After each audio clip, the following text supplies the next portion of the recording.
Okay, so getting back into our coverage over the Teenage Mutant Ninja Turtles, we do pick up with the next story arc, and the next one is called Sins of the Fathers. Now, this is another 4-part story arc, but it does have 2 one-shots that do kind of play major roles in this actual storyline. And matter of fact, before we are able to dive into the main story arc, we gotta dive into a one-shot that was made to focus on Casey Jones to kind of get a better understanding of the character.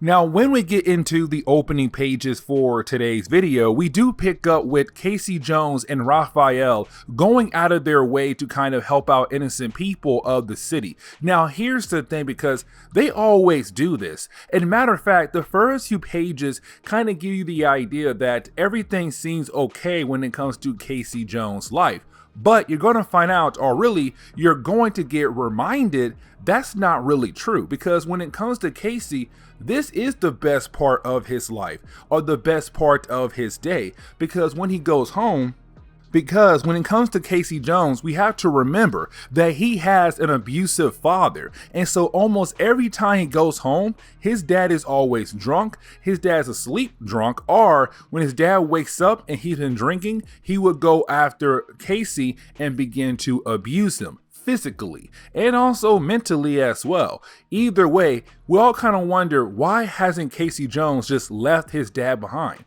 Why hasn't Casey just go somewhere else? What in the world is holding him to that place? Now, when Casey goes home, his father is once again drunk, but again fell asleep drunk. Now, his dad does wake up because somebody does come to the front door, and it's a guy named Blake. Now, when it comes to Blake, we are left to believe that him and Arnie, Casey's father, they were very close in a time being, but Arnie did borrow some money from Blake, and Blake says, hey man, it's time for you to pay up. If you don't, you're going to get beat up. Now, when it comes to Arnie, we already know he does not have any money to pay back Blake. And so what he does, he hands Blake over a piece of jewelry. And this piece of jewelry is actually very important.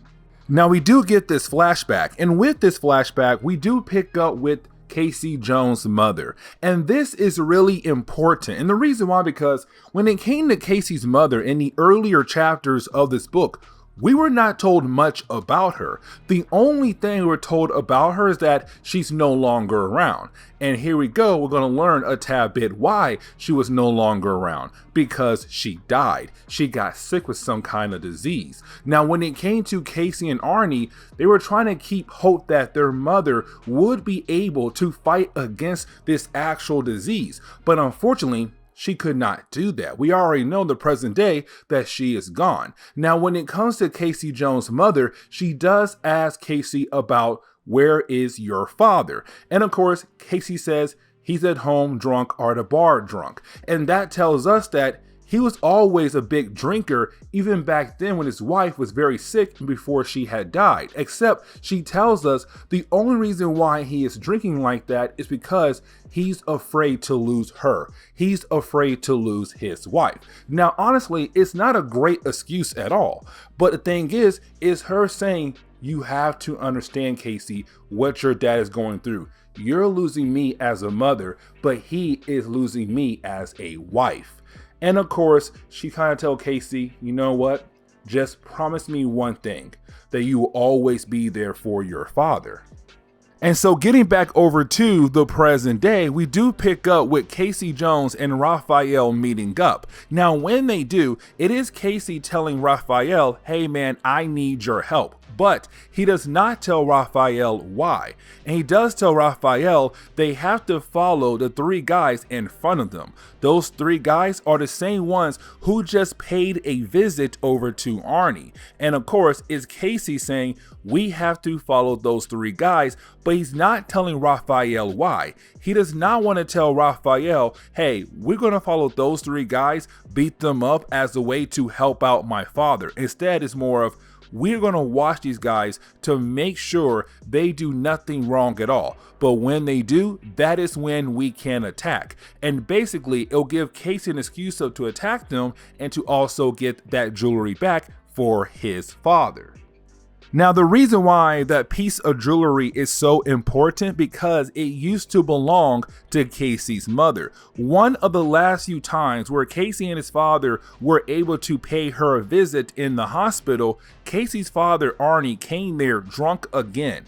Except he tried to make up for it by giving her a piece of jewelry, the same one that he just gave away over to the three guys he owed money to. And so that is why Casey is doing this for, because one, he did promise his mother that he will watch over his abusive father, but two, that piece of jewelry belonged to his mother. It's one of the last few things he has that can remind him of his mother. And so once you had the three guys go out of their way to do something bad, you do have Casey and Raphael beat those three guys up, tell the guys to leave Arnie alone, but they also get that piece of jewelry back as well.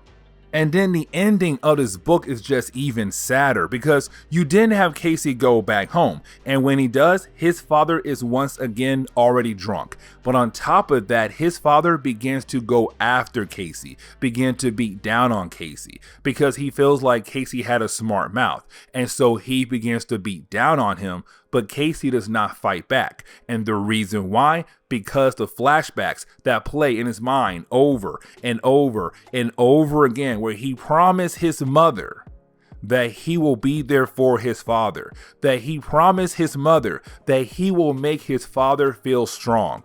And so that is why he let his father beat him down. And that is why he will not fight back, because he promised his mother. Now, after the last beating, he does go over to where the turtles are at. And when he does, he walks in there wondering why in the world their close friend is badly beaten. And he says, because of my father. Now, when we actually get into the main story arc of Sins of the Father, the first few pages do pick up before Casey Jones had arrived at the home of the Turtles. And so we see the Turtles just currently playing Twister.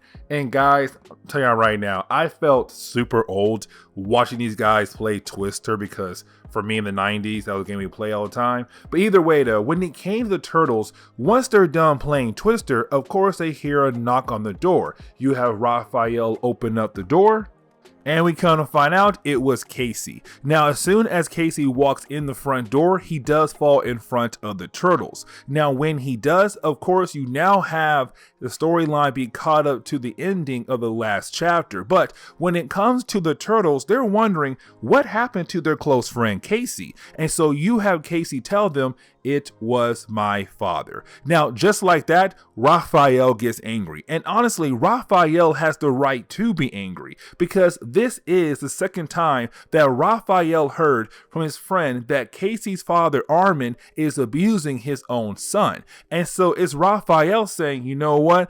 I'm going to handle this. I'm going to handle him. And so you have Raphael leave. You already know where Raphael is going to go confront Casey's father. Now, when it comes to Splinter, he tells the rest of the Turtles, stay here and give Casey any kind of medical help you can give him.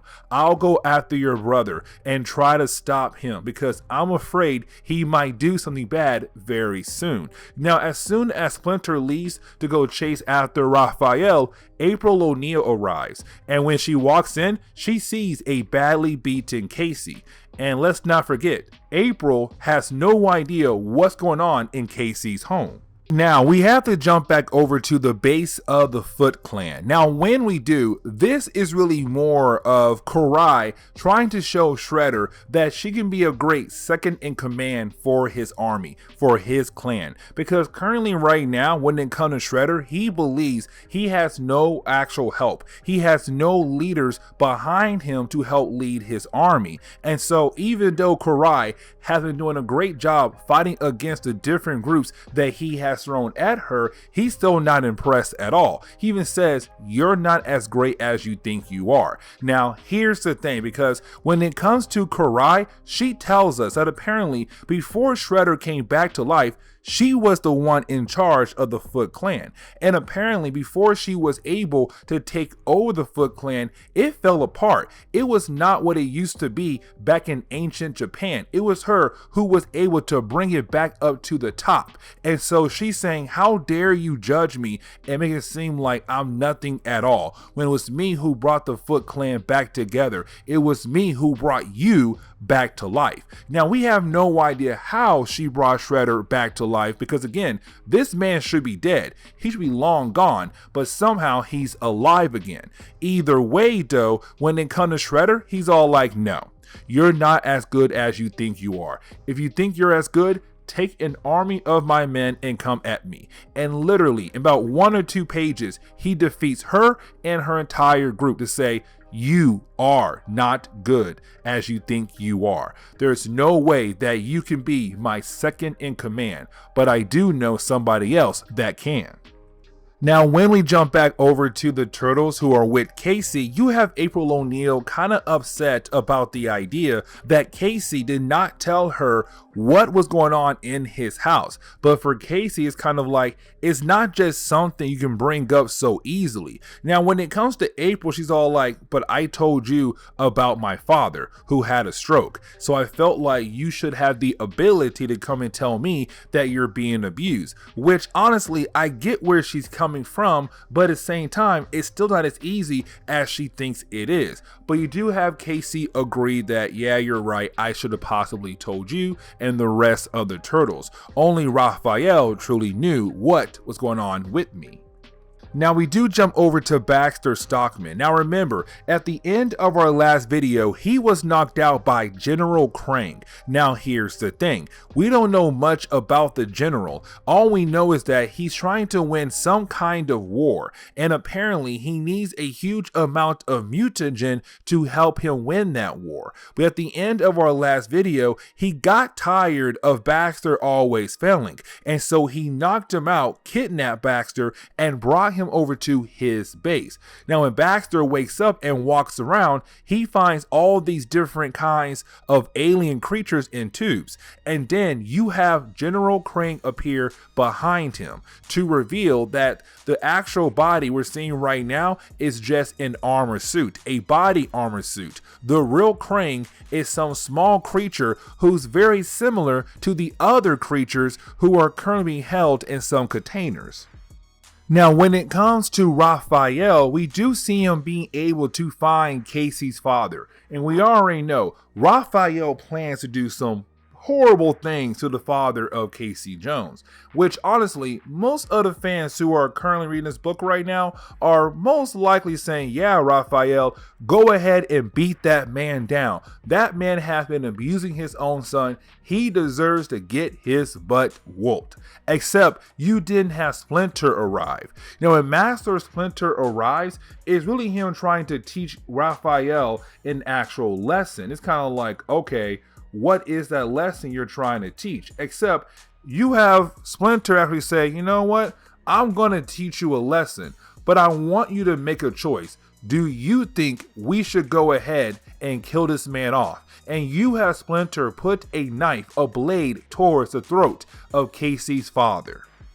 And so when it comes to the 3rd chapter, we do pick up with Splinter telling Raphael, hey, you need to control your rage. Hey, you need to control your anger. Now, the reason why Splinter is saying this, because guys, let's jump back to that one shot we covered that focused on Splinter. Because in that one shot, it basically said that Splinter in his past life, when he was Hamato Yoshi, he had a lot of anger. He had a lot of rage inside of him. And sometimes that anger, that rage would put him in a bad position, a bad situation. And so his master tried to teach him back then to how to control it. But he also fell in love. And so when it comes to Splinter in his current life, he's telling his son, Raphael, you need to learn how to control it. You need to learn before you are in a bad situation because of your rage. Now, when it comes to Splinter, he agrees on one thing, though. When it comes to the father of Casey Jones, he believes the father should be punished. And so we're kind of like, okay, what does Splinter mean by that?